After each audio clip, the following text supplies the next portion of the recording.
Hello everyone, this is Manish. Welcome back to our YouTube channel Corpus Juris. आज के इस video में जो है हम डिस्कस करने वाले हैं कुछ इंपॉर्टेंट करेंट अफेयर्स और उससे संबंधित स्टैटिक जीके के बारे में, जो कि आप कोई भी स्टेट की एग्ज़ाम दे रहे हो, चाहे स्टेट पीसीएस हो या एटलीस्ट कोई भी वनडे एग्ज़ाम हो, ग्रुप डी हो या जो भी एग्ज़ाम जो है आप देने जा रहे हो, उसके लिए जो काफ़ी इम्पोर्टेंट है और इसके साथ साथ स्टैटिक जीके भी जो है काफ़ी इम्पोर्टेंट जो है हो जाएगा। तो चलिए स्टार्ट करते हैं। देखिए, विश्व वरिष्ठ नागरिक दिवस, ठीक है, विश्व वरिष्ठ जो है नागरिक दिवस की बात करते हैं तो वो जो है 21 अगस्त को मनाया जाता है। ठीक है, विश्व वरिष्ठ नागरिक दिवस जो है कब मनाया गया है? 21 अगस्त को।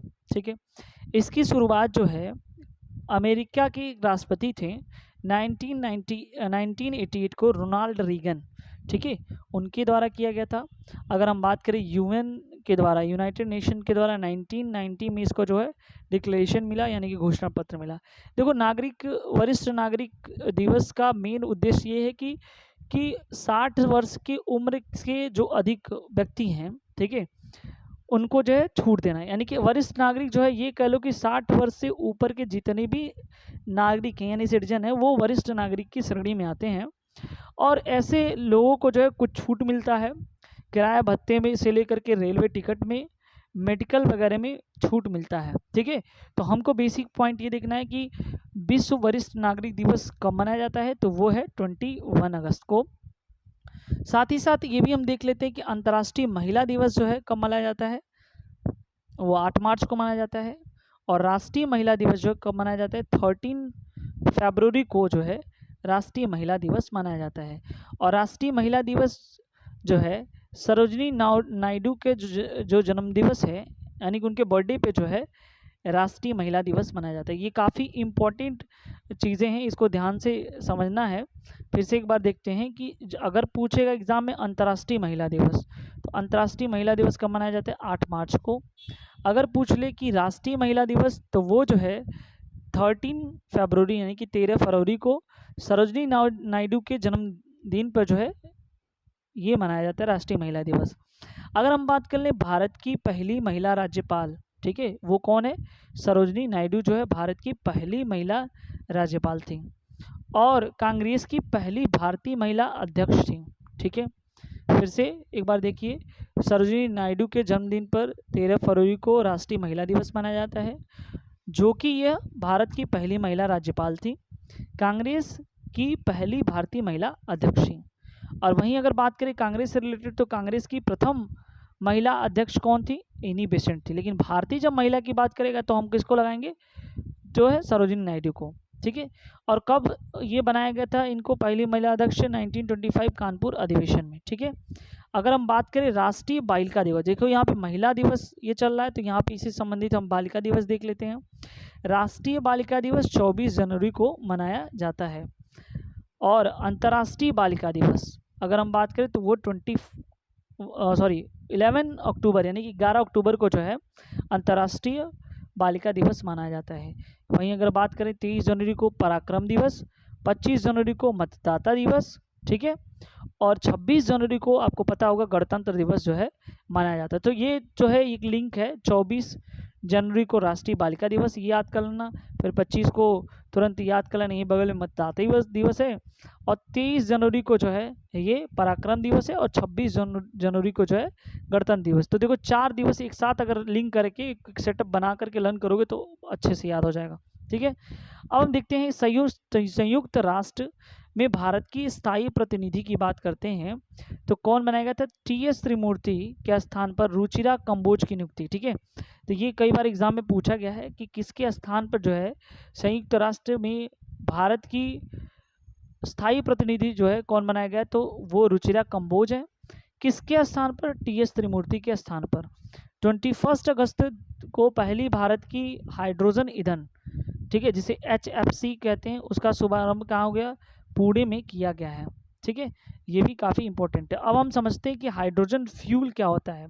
ठीक है, तो सबसे पहले हाइड्रोजन के बारे में जान लेते हैं कि हाइड्रोजन जो होता है, हाइड्रोजन जो है उसका एटॉमिक नंबर क्या होता है? हाइड्रोजन का एटॉमिक नंबर 1 होता है। ठीक है ना। और हाइड्रोजन का जो न्यूट्रॉन होता है, न्यूट्रॉनों की संख्या क्या होती है, 0 होती है। एक ही इलेक्ट्रॉन होता है और एक ही प्रोटॉन होते हैं। सबसे पहले इसकी शुभारंभ की बात करें HFC की जितेंद्र सिंह, डॉक्टर जितेंद्र सिंह ने किया था। कौन, ये साइंस टेक्नोलॉजी मिनिस्टर हैं, ठीक है। और कहाँ पे जो है HFC यानी हाइड्रोजन फ्यूल सेल का शुभारंभ कहाँ किया गया था, तो ये जो है महाराष्ट्र में पुणे के अंदर महाराष्ट्र में जो है इसका किया गया है, ठीक है। अब देखो हाइड्रोजन एयर क्या होता है, एनर्जी प्लस H2O मिलाकर के हाइड्रोजन एयर होता है, जो फ्यूल के रूप में इसका यानी कि ईंधन के रूप में इसका जो है यूज़ करते हैं। और यह एकमात्र अवशिष्ट है जो 100% जो है क्या है, पोल्यूशन फ्री है। तो क्वेश्चन में जो है ये पूछा जा सकता है कि कौन सा एक ऐसा फ्यूल है जो 100% क्या है, 100% जो है प्रदूषण मुक्त है, यानी कि 100% जो है पोल्यूशन फ्री है। तो वो हम लगाएंगे कौन से, हाइड्रोजन फ्यूल को, ठीक है। भविष्य का ईंधन जो है किसे कहा जाता है, तो ये भी कई बार क्वेश्चन पूछा गया है। हाइड्रोजन को जो है भविष्य का ईंधन कहा जाता है, क्योंकि आने वाले टाइम में जो है हाइड्रोजन हमारे लिए काफ़ी इम्पोर्टेंट है। और बात करें भारत का पहला हाइड्रोजन द्वारा संचालित इलेक्ट्रिक व्हीकल जिसे मिराई कार कहते हैं, टोयोटा कंपनी का है। 16 मार्च 2022 में जो है इसे नितिन गडकरी के द्वारा जो है क्या किया गया था, उद्घाटन किया गया था। बायोमास हाइड्रोजन के निर्माण हेतु संयंत्र, ठीक है, कहाँ पे, खंडवा मध्य प्रदेश में है। अच्छा, हाइड्रोजन से संबंधित हम कुछ और इम्पोर्टेंट फैक्ट जान लेते हैं। हाइड्रोजन के 3 आइसोटोप्स, उससे पहले हम आइसोटोप्स की बात करें तो ऐसे एक ही तत्व के वे परमाणु जिनके परमाणु क्रमांक समान होते हैं लेकिन परमाणु भार भिन्न रहते हैं, यानी कि सेम एलिमेंट के वो एटम जिनके एटॉमिक नंबर क्या है, सेम हो, बट एटॉमिक मास जो है डिफरेंट, तो वो कहलाएगा आपका आइसोटोप्स ऑफ हाइड्रोजन। तो 3 आइसोटोप्स हैं, 1H1, 1H2 और 1H3। इसको 1H1 को बोलते हैं प्रोटियम, 1H2 को ड्यूटेरियम और 1H3 को टाइट्रियम। देखो अगर H जो है ऑक्सीजन से मिलकर बना तो ये H2O बनाया। फिर अगर ये इसको देखो, इसको जो हम नॉर्मली S से डिनोट करते हैं प्रोटियम को, इसको जो हम D से डिनोट करते हैं, इसको जो हम T से डिनोट करते हैं, अगर लिखा जाए तो H2, D2 और T2। अगर ये तीनों अगर रिएक्शन करते हैं, जैसे हाइड्रोजन और ऑक्सीजन से रिएक्शन किया तो ये भी H2O बनाएगा। ड्यूटेरियम अगर ऑक्सीजन से रिएक्शन किया तो क्या बनेगा, ये D2O बनाएगा। और टाइट्रियम अगर ऑक्सीजन से रिएक्शन किया तो क्या बनेगा, T2O बनेगा, ठीक है। यानी कि क्या मिला हमारे पास, H2O मिला, D2O मिला और T2O मिला। तो यहाँ पे हम एक चीज़ ध्यान से समझ लें कि इन तीनों का नाम अलग अलग है। इसे कहते हैं हम सॉफ्ट वाटर, ठीक है, इसे कहते हैं हम लोग सॉफ्ट वाटर, ठीक है, ध्यान देना। जिसे कहते हैं हम लोग मृदु जल हिंदी में। और जो D2O का है फार्मूला उसे कहते हैं हैवी वाटर, यानी कि कठोर जल जब भी पूछेगा तो वो फार्मूला अगर बाय द वे आ गया एग्जाम में तो ये D2O होगा। और जो लैब वाटर है उसे T2O कहते हैं, ठीक है। तो इस तरह से हमको मिला। तो अभी हम देखेंगे ये क्या है, प्रोटियम, ड्यूटेरियम और टाइट्रियम है, ठीक है।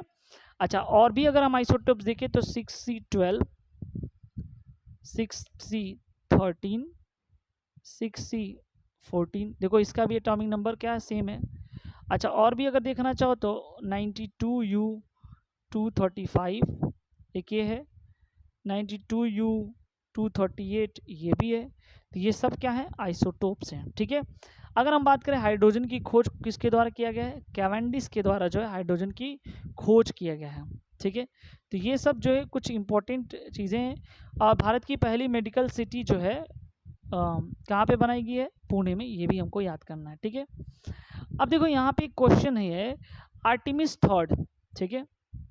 आर्टिमिस थर्ड जो है क्या है, एक जो है लैंडर है, ठीक है। आर्टिमिस थर्ड जो है क्रू मून लैंडिंग है, नासा के द्वारा जो है ये भेजा गया है, ठीक है। ये क्या है, अमेरिका की, नासा क्या है, अमेरिका की स्पेस एजेंसी है। वैसे ही स्पेस एजेंसी अगर रसिया की बात करें तो रॉस कॉस्मॉस जो है रसिया की स्पेस एजेंसी है। भारत की स्पेस एजेंसी की बात करें इसरो है। अगर हम बात करें आर्टेमिस 3 की, एक मून लैंडर है जो चांद पर पहली बार जो है क्या करेगा, महिला को लेकर के जाएगा, यानी चांद पर पहली बार एक ऐसा लैंडर है जो महिला को लेकर जाएगा चांद पर। लैंडिंग कहाँ करेगा, साउथ पोल पे करेगा, ठीक है, यानी कि चांद पर जो है साउथ पोल पर जो है ये क्या करेगा, लैंडिंग करेगा।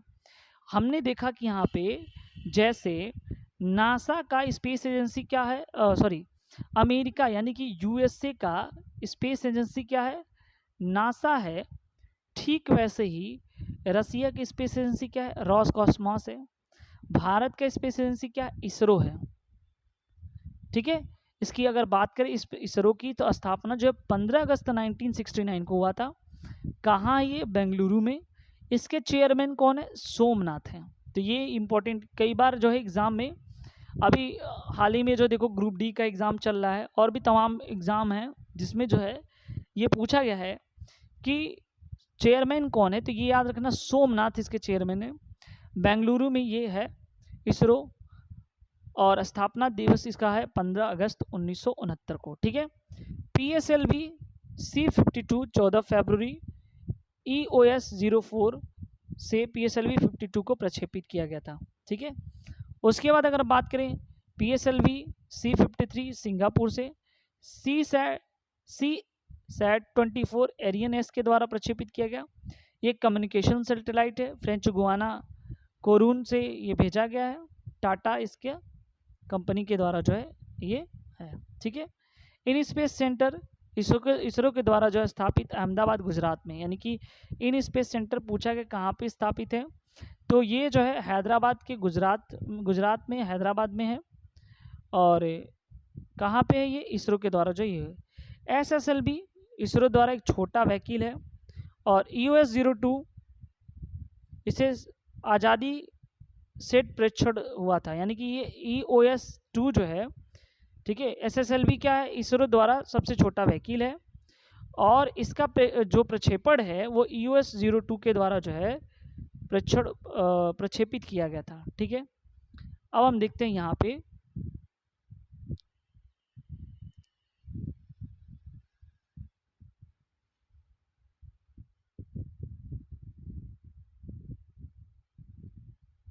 ठीक है, यहाँ से तो ये है कि नाइट सफारी, ठीक है।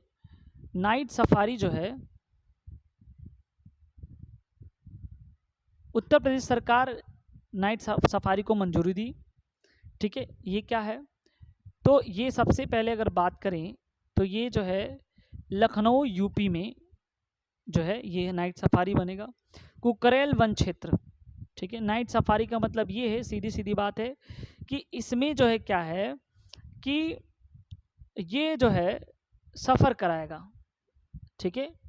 अगर हम बात करें नाइट सफारी में तो ये वन क्षेत्र का क्या करेगा, सफ़र कराएगा ये, ठीक है। और किस वन क्षेत्र का, लखनऊ यूपी में जो है कुकरेल जो वन क्षेत्र है उसका जो है सफ़र कराने के लिए जो उत्तर प्रदेश सरकार ने मंजूरी दी है। और इसका जो कॉन्सेप्ट है वो सिंगापुर के तर्ज पे बनाया गया है। भारत की पहली नाइट सफारी, ठीक है। उसके बाद अगर हम बात करें भारत में टोटल जो है कितनी है, 23। पैरा बैडमिंटन अकादमी अगर हम बात करें लखनऊ यूपी में है। परमाणु संयंत्र नरोरा, ठीक है। ब्रह्मोस ये सब यूपी में है, ठीक है, क्योंकि यूपी की अगर गवर्नमेंट ने इसको दिए तो हम यूपी से संबंधित जो है चीज़ें देख लेते हैं, ठीक है। क्या है, तो यहाँ पे सबसे पहले अगर देखें तो पैरा बैडमिंटन अकादमी अगर पूछा जाए कि कहाँ है तो वो कहाँ पे है, लखनऊ उत्तर प्रदेश में। परमाणु संयंत्र अगर बात करें यूपी में कौन सा है, नरोरा, ठीक है, ये परमाणु संयंत्र है। ब्रह्मोस विनिर्माण केंद्र लखनऊ यूपी में है। राष्ट्रीय उद्यान कौन सा है, दुधवा राष्ट्रीय उद्यान या दुधवा राष्ट्रीय पार्क या उद्यान कह लें, वो कहाँ है, लखनऊ में। उसके बाद अगर हम बात करें कि नृत्य कौन सी है, फेमस नृत्य, ठीक है, तो ये भी हमको जानना है वो कौन सा है, कथक और चरकुला। लोकसभा सीट की बात करें तो 80 है, राज्यसभा सीट 31, विधानसभा सीट 403, विधान परिषद सीट 100, और भारत में सबसे अधिक सीट अगर देखा जाए, चाहे वो लोकसभा हो, चाहे वो राज्यसभा हो, चाहे वो विधानसभा हो, चाहे विधान परिषद हो, सब में सबसे अधिक सीट जो है उत्तर प्रदेश राज्य का है। ठीक है, फिर से एक बार देखते हैं। पैरा बैडमिंटन अकादमी लखनऊ, परमाणु संयंत्र एक है नरोरा, ब्रह्मोस विनिर्माण केंद्र लखनऊ यूपी, राष्ट्रीय उद्यान दुधवा नेशनल पार्क। अब देखो यहाँ पे जो है कोचिंग की बात करते हैं तो उत्तर प्रदेश के द्वारा जो है फ्री कोचिंग अभ्युदय योजना लेके आया गया। ठीक है, अभ्युदय योजना जो है उत्तर प्रदेश के द्वारा जो है लाया गया। ठीक है, उसके बाद अगर हम बात करते हैं तो यहाँ पे जो अभ्युदय योजना के तहत जो है इसको लेके आ गया, और साथ ही साथ जो है और भी कौन कौन सी योजना है, कौन जैसे अनुप्रीति योजना है, ये राजस्थान का है। ठीक है, और उसके बाद जो सारथी योजना है ये एमपी गवर्नमेंट ने फ्री कोचिंग के लिए जो है ये योजना लेके आई। तो हमको फ्री कोचिंग के लिए भी ये समझना है कि गवर्नमेंट ने कौन कौन सी चीज़ें योजनाएं लेके आई हैं। अब हम नेक्स्ट क्वेश्चन देखते हैं। Rajiv Gandhi centre of advance technology जिसे RCAT बोलते हैं, Rajiv Gandhi centre of advance technology का उद्घाटन कहाँ किया गया था? राजस्थान में। और राजस्थान के सीएम कौन है? अशोक गहलोत। RCAT का सबसे पहले तो हमको फुल फॉर्म याद रखना, Rajiv Gandhi centre for advance technology. ठीक है, ये इसका है। शुभारंभ कब किया गया था? 20 अगस्त 2022 को। और राजीव गांधी ये जो RCAT है ये युवा को डेवलपमेंट को बढ़ावा देने के लिए, यानी कि नई नई जो स्किल है उस स्किल को जो है सिखाने का काम जो है RCAT के माध्यम से किया जाएगा। ये अशोक गहलोत की सरकार ने जो है युवा के स्किल डेवलपमेंट को बढ़ावा देने के लिए जो है ये पहल किया है। शुभारंभ कब है? 20 अगस्त 2022 को। इंदिरा गांधी का सबसे ऊंचा IPD टावर जयपुर में है, ये भी हमको याद करना है। जयपुर से संबंधित और तथ्य क्या है? चिरंजीवी योजना जो राजस्थान का है। 10 लाख बीमा योजना जो है इसके अंतर्गत है। अनुप्रीति योजना राजस्थान फ्री कोचिंग के लिए है। प्रोजेक्ट वोल्ड जो उदयपुर राजस्थान का है, बांस उत्पादन के बढ़ावा के लिए जो है ये बताया गया है। और 52वां टाइगर रिजर्व जो है कहाँ पे? बूंदी रामगढ़ विषधारी में है। अगर राजस्थान की बात करें तो ये जो है टाइगर रिजर्व चौथा है, लेकिन पूरे भारत की बात करें तो ये 52वां जो है टाइगर रिजर्व है। प्रथम फर्स्ट पैरा एथलीट जिन्हें पद्म भूषण से सम्मानित किया गया वो चूरू राजस्थान के हैं। चूरू राजस्थान के जो हैं जिनके पैरा एथलीट में पद्म भूषण से सम्मानित किया गया देवेंद्र झाझरिया को मिला है, ये हमको याद आना चाहिए। ठीक है, उसके बाद जो है यहाँ पे हम थोड़ा सा देख लेते हैं कि मंकी पॉक्स। ठीक है, आपको पता होगा कि मंकी पॉक्स एक ऐसी बीमारी है जैसे चिकन पॉक्स होता है उसी तरह से मंकी पॉक्स है। ठीक है, इस समय काफ़ी तेज़ी से फैल रही है, तो ये हमको समझना है कि मंकी पॉक्स जो है जस्ट लाइक अ चिकन पॉक्स। ठीक है, तो ये कह रहा है कि मंकी पॉक्स रोग के टेस्टिंग के लिए, परीक्षण के लिए स्वदेशी रूप से विकसित आरटीपीसीआर किट है। ठीक है, यानी कि स्वदेशी जो आरटीपीसीआर किट जो है ट्रांस एशिया बायो मेडिकल के द्वारा जो है इसे जो है विकसित किया गया। स्वदेशी RTPCR kit for monkey pox किस जो है मेडिकल के द्वारा? ट्रांस एशिया बायो मेडिकल के द्वारा विकसित किया गया। पहली बात तो हमको ये समझना है कि मंकी पॉक्स क्या होता है। एक ये स्थानिक बीमारी है, कहाँ की? नाइजीरिया की। और अब तक के जितने क्वेश्चन पूछे गए कि ये पूछा है कि किस टाइप की बीमारी है, तो ये जूनोटिक बीमारी है। जूनोटिक का मतलब होता है जानवर से मनुष्य में फैलता है, यानी कि वो बीमारी जो जानवरों से मनुष्य में फैलता है उसे क्या बोलते हैं? जूनोटिक डिजीज कहते हैं। इंडिया में सबसे पहले केरल में देखा गया, वर्ल्ड में देखा गया यूके में। ठीक है, और स्थानीय बीमारी किसका है? नाइजीरिया का, ये हमको याद रहना चाहिए। स्मॉल पॉक्स की तरह ये बीमारी है, ऑलरेडी मैं पहले बता दिया हूँ। स्वदेशी किट टेस्टिंग के लिए कौन सा लेके आरटीपीसीआर, जिसे बोलते हैं reverse transcription polymerase chain reaction. ठीक है, याद रखना। मंकी पॉक्स की जानकारी नज़र रखने के लिए बनाई गई समिति, ये इंपॉर्टेंट, वीके पाल समिति, यानी कि कितने मंकी पॉक्स के जो है ये हैं, यानी कितने लोगों को हो रहा है, इसकी समिति का जांच करने के लिए जो है श्रेय जो किसको मिला है? किसको? वीके पाल समिति को जो है ये दिया गया है। ठीक है, उसके बाद अगर हम बात करें मारमाखर मारबर्ग वायरस किस देश से संबंधित है? घाना देश से। लंपी बीमारी मवेशियों में, यानी कि मवेशी समझ रहे हो, जिसे कैटल कहते हैं, जो पालतू जानवर हमारे यहाँ गाय भैंस होती हैं, बकरियाँ वगैरह होती हैं, उसे क्या बोलते हैं? मवेशी बोलते हैं। ठीक है, तो उनमें जो बीमारी होगी ये लंपी बीमारी जो है वहाँ पे, खुर पका, मुंह पका, ये भी बीमारी जो है जानवरों से संबंधित बीमारी है। ठीक है, चलो अभी हम देखते हैं यहाँ एक और चीज़ यहाँ समझते हैं, आरएस फैक्टर। आरएस फैक्टर की खोज जो है कार्ल लैंडस्टीनर ने किया था। रक्तदाता दिवस 14 जून को मनाया जाता है। एलिसा टेस्ट एड्स से संबंधित बीमारी का नाम है। और ये भी समझ लेना है कि एलिसा टेस्ट में जो एड्स है उसका फुल फॉर्म क्या है? Acquired immuno deficiency syndrome. Virus की बात करें इसे HIV वायरस कहते हैं, ह्यूमन इम्यूनो वायरस। ठीक है, ह्यूमन इम्यूनो वायरस जिसे बोलते हैं, या इसे बोलते हैं ads acquired immuno deficiency syndrome. तो कई बार पूछा गया किस टाइप का वायरस है, तो HIV वायरस है। ठीक है, और ये जो है एड्स जो है इसका फुल फॉर्म याद रखना। कब रक्तदाता दिवस कब मनाया जाता है? 14 जून को। अगर बात करें ब्लड की, तो ब्लड में जो है 2 टाइप के पार्टिकल्स होते हैं, एक सॉलिड पार्टिकल होता है, एक लिक्विड पार्टिकल होता है। जो सॉलिड पार्टिकल होता है उसे बोलते हैं क्या? उसे बोलते हैं हम लोग सॉलिड पार्टिकल को red blood cell, RBC, WBC white blood cell, और एक होता है प्लेटलेट्स। ठीक है, और रही बात लिक्विड वाले हिस्से को, तो उसे बोलते हैं प्लाज्मा। ठीक है, अब देखो यहाँ पे एक लिखा हुआ है, देखो मिथिला का मखाना। ठीक है, मिथिला जो है बिहार को कहा जाता है, बिहार क्षेत्र को। मिथिला का मखाना को मिला GI टैग। ठीक है, तो ये कहाँ किस राज्य से संबंधित है? बिहार से। और पूरे भारत में अगर बात करें तो 90% जो है मखाना जो होता है, ठीक है, वो कहाँ से मिलता है? वो बिहार राज्य के द्वारा आता है। बिहार से संबंधित तथ्य, अभी हाल ही में जो है जो देखा गया है कि मुख्यमंत्री कौन है? नीतीश कुमार। भाजपा की सरकार थी, लेकिन अब जो है गठबंधन की यहाँ पे जो है तेजस्वी यादव के द्वारा, तो ये उप मुख्यमंत्री किसको बनाएंगे? तेजस्वी यादव को। ठीक है, अगर हम बात करें, देखो हमारे लिए इम्पोर्टेंट पॉइंट्स ये है कि किसको मिला GI टैग, मुख्यमंत्री कौन है, और उससे संबंधित जो हम कुछ इंपॉर्टेंट फैक्ट भी जान लेते हैं। ठीक है, बिहार में जो GI टैग मिला है वो किन किन चीज़ों से मिला है?